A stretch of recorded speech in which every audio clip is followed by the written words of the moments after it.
galerinha! Aqui é a Sabrina, sua audiobooker preferida. Gostaria de apoiar o canal? Chave Pix na descrição. Obrigada pela ajuda. Dito isso, vem ouvir comigo. 18. Poirot sentou-se, estendeu as pernas e disse: "Ah, assim é melhor. Tire seus sapatos", disse a senhora Oliver, "e descanse os pés." Não, não poderia fazer isso. Poirot parecia assustado com a mera possibilidade. "Afinal de contas, somos velhos amigos", disse a senhora Oliver, "e Judith não se incomodaria se o visse. Perdoe-me, mas não devia usar esses sapatos de couro envernizado. Por que não compra um par de sapatos de camurça?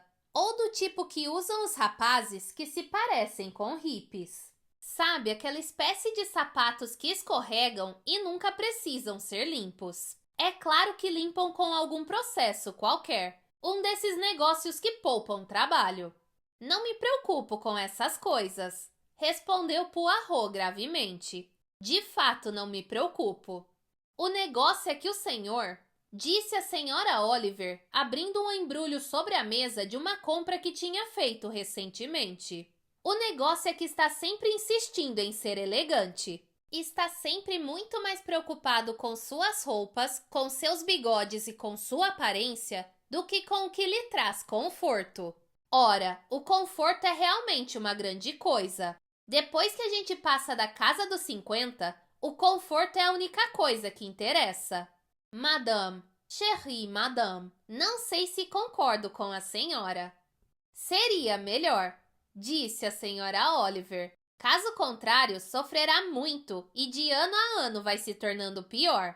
A senhora Oliver retirou uma caixa de cores alegres de dentro de seu saco de papel. Tirou a tampa e apanhou uma pequena quantidade de seu conteúdo e botou na boca. Depois lambeu os dedos, enxugou-os num lenço e murmurou quase imperceptivelmente: "Pegajoso." "A senhora não come mais maçãs?" "Eu sempre a vi com um saco de maçãs na mão, ou comendo-as. Ou de vez em quando o saco se rompe e elas rolam pela rua." "Já lhe disse", disse a senhora Oliver. "Já lhe falei que não quero mais ver uma maçã. Não, detesto maçãs. Acho que um dia desses não aguentarei mais e voltarei a comê-las de novo. Mas, bem, não gosto das associações de maçãs." "E o que é que a senhora come agora?" Poirot apanhou a tampa de cores vivas, decorada com o desenho de uma palmeira. "Tâmaras de Tunis", leu. "Ah, agora são tâmaras." "Isso mesmo", disse a senhora Oliver. "Tâmaras desde aquela data." Apanhou outra tâmara e a pôs na boca. Jogou o caroço num arbusto e continuou a mastigar ruidosamente. "Data", disse Poirot. "É extraordinário." "O que há de extraordinário nisso?" "É extraordinário que a senhora me tenha dito data." "Por quê?" perguntou a senhora Oliver. "Por quê?" respondeu Poirot. "Mais uma vez me indica o caminho com a maneira de dizer, o chemin que eu devo seguir ou que já deveria ter seguido. A senhora me mostra o caminho que devo tomar. Até o momento eu não tinha pensado como as datas eram importantes. Não posso atinar com o que tem datas a ver com tudo o que aconteceu aqui. Quero dizer, não há tempo real envolvido. Tudo aconteceu, o quê? Há apenas 5 dias. O fato aconteceu há 4 dias. Sim, é verdade. Mas para tudo o que acontece tem de haver um passado. Um passado que agora está incorporado ao presente, mas que existia ontem, ou no mês passado, ou no ano passado. O presente quase sempre tem suas raízes no passado. Há 1 ano, 2 anos, talvez 3 anos, um assassinato foi cometido. Uma criança assistiu àquele crime. Pelo fato de a criança ter visto aquele crime numa certa data agora distante, aquela criança morreu há 4 dias. Não é assim? Sim, está bem. Pelo menos suponho que sim. Mas não é absolutamente necessário.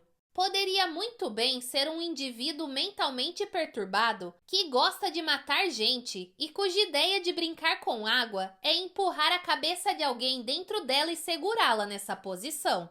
Poderia ter sido descrito como um bom divertimento de um delinquente mental numa festa. Não foi esse pensamento que a levou a me procurar, madame. Não, disse a senhora Oliver, não foi. Não gostei muito da coisa e continuo a não gostar. E eu concordo com a senhora. Acho que tem plena razão. Quando a gente acha que alguma coisa não está bem, é preciso saber por quê. Estou fazendo todo o possível, embora a senhora possa não pensar assim, para saber o porquê.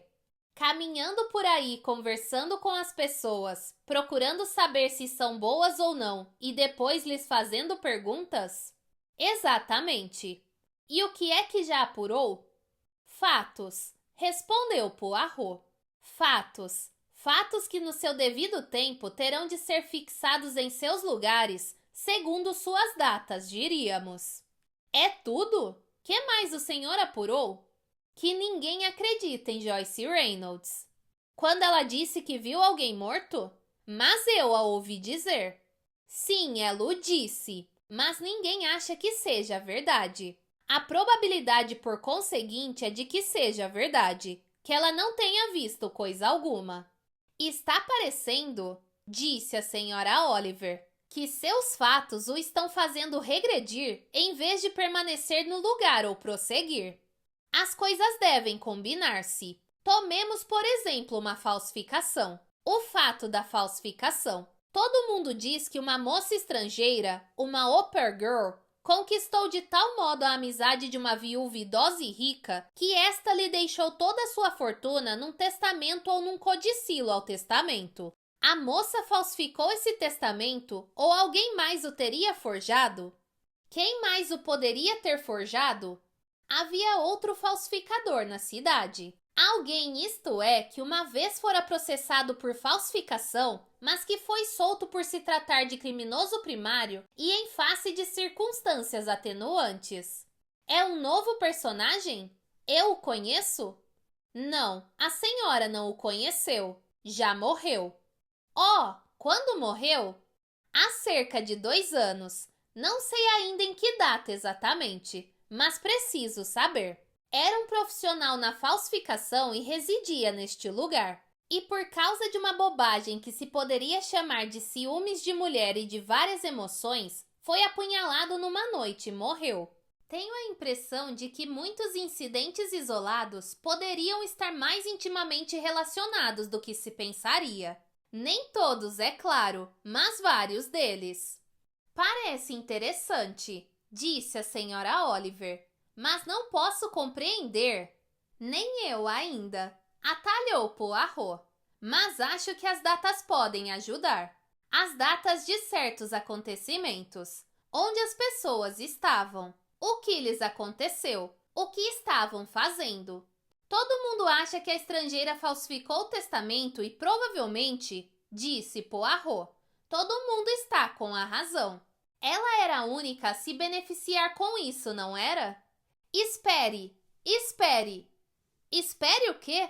Perguntou a senhora Oliver. Uma ideia me passou pela cabeça, disse Poirot. A senhora Oliver suspirou e apanhou outra tâmara. A senhora vai voltar para Londres, madame, ou pretende permanecer muito tempo aqui? Depois de amanhã, respondeu a senhora Oliver. Não posso ficar por mais tempo. Deixei muitas coisas por resolver. Diga-me agora, seu apartamento ou sua casa? Não posso lembrar-me agora se é apartamento ou casa, pois a senhora tem se mudado tanto ultimamente. Tem condições de receber hóspedes? Não posso dizer que tenha, respondeu a senhora Oliver. Se admitirmos que temos sempre um quarto de hóspede livre em Londres, ele será sempre solicitado. Todos os nossos amigos, nossos conhecidos, ou mesmo os primos de terceiro grau de nossos conhecidos, nos escrevem cartas e perguntam se não nos incomodaríamos de alojá-los só por uma noite. Bem, eu me incomodo. Que dizer de lençóis e roupa lavada, fronhas, preparar café da manhã e muitas vezes servir almoço? Portanto, eu nunca espalho que tenho um quarto disponível. Minhas amigas vêm e ficam comigo. As pessoas que realmente me agradam, mas as outras, não lhes sirvo. Não gosto de ser apenas utilizada. Quem gosta? Disse Hercule Poirot. A senhora é muito sábia. E afinal de contas, a propósito de que me fez a pergunta? Se surgisse uma necessidade, a senhora poderia receber 1 ou 2 hóspedes? Poderia, disse a senhora Oliver. Quem o senhor quer mandar-me como hóspede? Certamente não é o senhor mesmo. O senhor tem um esplêndido apartamento. Ultramoderno, abstrato, todo cheio de quadrados e de cubos. Seria só no caso de se ter de tomar uma precaução. Com quem? Alguém vai ser assassinado? Espero que não e rezo para não ser, mas estaria dentro dos limites da possibilidade. Mas quem? Quem? Não posso compreender. Até que ponto a senhora conhece sua amiga? Conhecê-la? Não a conheço muito. Quero dizer, tornamo-nos amigas numa viagem e passamos a nos frequentar. Há algo, como direi, de excitante em torno dela, diferente. Já pensou em botá-la algum dia em algum livro seu? Detesto esta frase. As pessoas vivem dizendo-me essas coisas, mas não é verdade. Realmente não é verdade. Não ponho ninguém em meus livros. Isto é, as pessoas que conheço, as pessoas que encontro. Talvez não seja errado dizer, madame, que a senhora de vez em quando põe pessoas em seus livros. Pessoas que a senhora encontrou. Mas não. Concordo. Pessoas que a senhora conhece. Não haveria graça nisso. Tem razão, disse a senhora Oliver. O senhor até que acerta de vez em quando em suas suposições.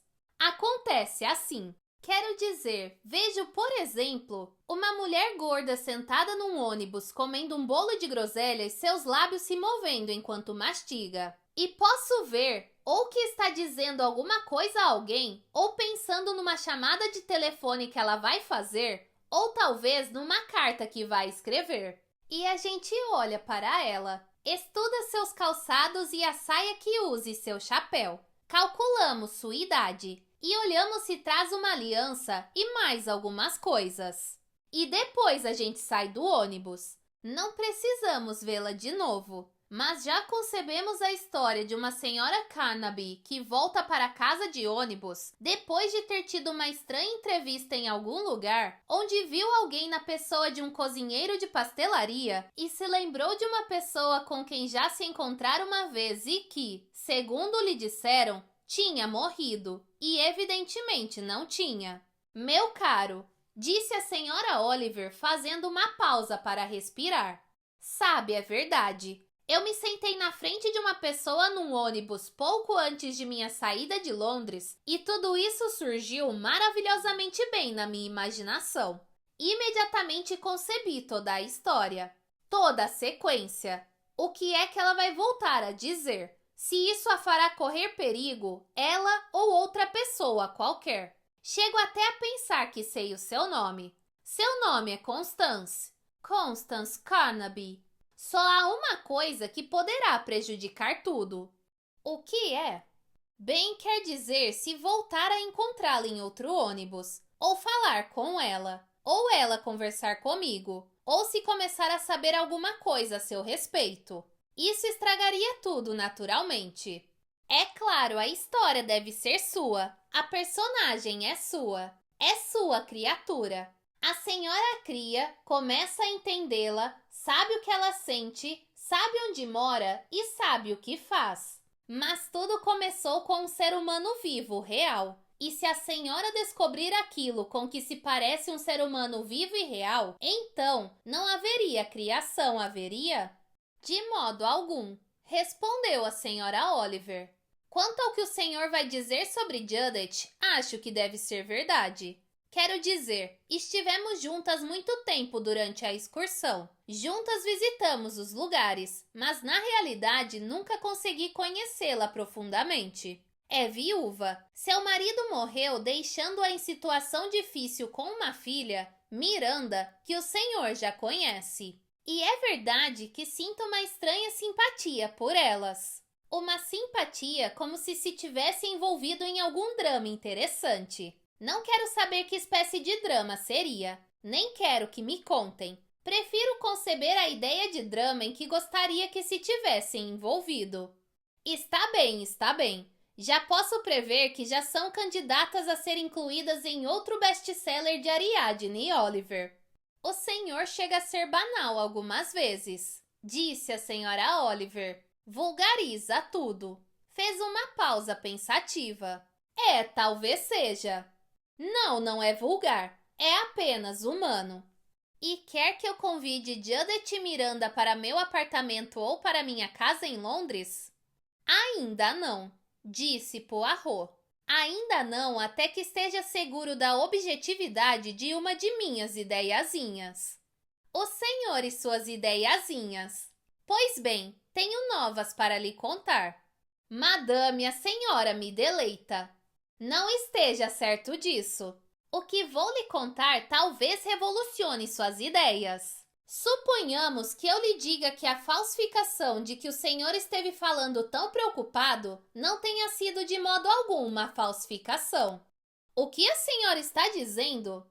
A senhora A.P. Jones Smythe, ou não sei como é seu nome, fez um codicilo ao seu testamento, deixando toda a sua fortuna para sua acompanhante e o assinou. E 2 testemunhas viram-na fazendo isso e assinaram também na presença uma da outra. Ponha isso na sua cachola e pense. 19. Senhora Lehman, disse Poirot escrevendo o nome. Exatamente, Harriet Lehman. A outra testemunha parece ter sido um James Jenkins. A última notícia que se teve dele é que foi para a Austrália. E da senhorita Olga Seminoff, a última notícia que se teve foi de sua volta à Tchecoslováquia ou para sua pátria de origem. Todo mundo parece ter ido para alguma parte. Na sua opinião, essa senhora Lehman é digna de confiança? Eu não acho que ela tenha inventado, se é isso que está pensando. Sou de opinião de que assinou alguma coisa, que depois ficou curiosa e se aproveitou da primeira oportunidade para verificar o que tinha assinado. Ela sabe ler e escrever?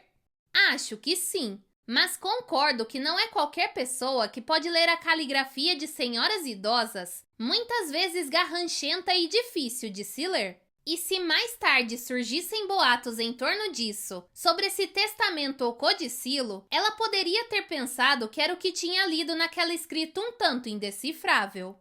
Um documento autêntico, disse Poirot. Mas havia também um codicilo falsificado. Quem disse isso? Talvez não tenha sido de modo algum falsificado. Os advogados são muito minuciosos nesses assuntos. Eles estavam dispostos a se apresentar ao tribunal com o testemunho de peritos. Oh, bem, disse a senhora Oliver. Então é fácil imaginar o que deve ter acontecido, não é? Fácil o quê? O que aconteceu? Bem, naturalmente, no dia seguinte ou poucos dias depois, ou mesmo uma semana depois, a senhora Llewellyn Smythe deve ter tido algum arrufo com a sua acompanhante, ou teria tido uma deliciosa reconciliação com seu sobrinho Hugo, ou com sua sobrinha Rowena, e teria rasgado o testamento, ou rasgado o codicilo, ou queimado tudo. E depois? Bem, depois suponho a senhora Llewellyn Smythe morre, e a moça aproveita a oportunidade e escreve um novo codicilo quase nos mesmos termos, imitando tanto quanto possível a letra de sua patroa, assim como as assinaturas das 2 testemunhas. Ela provavelmente conhecia muito bem a caligrafia da senhora Llewellyn Smythe. Devia haver muitas em apólices de saúde ou coisa semelhante. E assim ela reproduziu, pensando que alguém concordaria em ser testemunha do testamento e que tudo correria bem. Mas sua falsificação não foi tão perfeita, e assim começaram as dificuldades. Chérie, madame, a senhora me permitiria usar seu telefone? Eu lhe permitirei usar o telefone de Judith Butler. Onde está sua amiga? Foi fazer o cabelo e Miranda foi passear. Entre, está ali na sala. Poirot entrou e voltou cerca de 10 minutos depois. Então, o que esteve fazendo? Telefonei para o Sr. Fullerton, o procurador. Vou dizer-lhe uma coisa agora. O codicilo falsificado que foi apresentado para legitimação, não foi testemunhado por Harriet Lehman. Foi testemunhado por uma Mary Corty, já falecida, que servira a senhora Llewellyn Smythe, mas que morreu recentemente. A outra testemunha foi o James Jenkins, que, como lhe disse sua amiga a senhora Lehman, foi embora para a Austrália. Portanto, houve um codicilo forjado, disse a senhora Oliver. E parece que houve também um codicilo real. Olhe, Poirot, a coisa não se está complicando um pouco? Está se tornando incrivelmente complicada, concordou Hercule Poirot. Por exemplo, a falsificação demais. É possível que o codicilo verdadeiro esteja ainda na biblioteca da Mansão da Pedreira, dentro das páginas do livro Perguntas e Respostas. Compreendo porque todos os bens da casa foram vendidos após a morte da senhora Llewellyn Smythe, com exceção de algumas peças de mobília e de alguns quadros da família. O que precisamos, disse a senhora Oliver, é de um livro desse agora. É um título interessante, não é? Perguntas e Respostas. Minha avó tinha um, me lembro. A gente podia perguntar o que quisesse. Explicações jurídicas, receitas culinárias e chegava a ensinar como tirar manchas de roupa. Como fazer pó de arroz que não prejudicava a pele. E muitas outras coisas. Sim, o senhor não gostaria de ter um livro desse agora? Sem dúvida, respondeu Hercule Poirot. Devia trazer uma receita para pés cansados. Muitas, creio. Mas por que não experimenta usar os calçados do país? Madame, eu gosto de parecer soigné. Bem, então vai ter de continuar usando coisas dolorosas e aguentando bravamente, disse a senhora Oliver. Contudo, não compreendo nada agora. Será que aquela mulher Lehman veio contar-me um monte de mentiras? É sempre possível. Será que alguém a teria mandado vir contar-me um monte de mentiras? Isso também é possível. Alguém lhe teria pago para vir contar-me um monte de mentiras? Continue, disse Poirot. A senhora está indo muito bem. Suponho, disse a senhora Oliver pensativa, que a senhora Llewellyn Smythe, como muitas outras mulheres ricas, gostava de fazer testamentos. Deve ter feito muitos durante sua vida. Beneficiar hoje uma pessoa, sabe? Amanhã, outra. Mudar. Os Drake de qualquer maneira estavam bem. Suponho que ela sempre lhes deixava no mínimo um legado simpático. Mas me pergunto se alguma vez teria deixado para mais alguém tanto quanto parece. De acordo com a senhora Lehman e de acordo com o testamento forjado, e também para aquela moça, Olga. Eu gostaria de saber um pouco mais sobre essa moça. Parece ter se valorizado por completo. Espero dentro em breve saber mais um pouco a seu respeito, disse Hercule Poirot. Como? De uma informação que brevemente receberei. Eu sei que esteve colhendo informações por aqui. Não só aqui. Tenho um agente em Londres que colhe informações para mim, aqui no estrangeiro. Possivelmente receberei dentro em pouco algumas notícias de Herzegovina. O senhor está querendo descobrir se ela voltou para ali algum dia? Seria uma das coisas que eu deveria saber, mas me parece mais provável que venha obter informação de espécie diferente. Cartas talvez escritas durante sua permanência na Inglaterra, mencionando amigos que teria feito aqui e de quem se teria tornado íntima.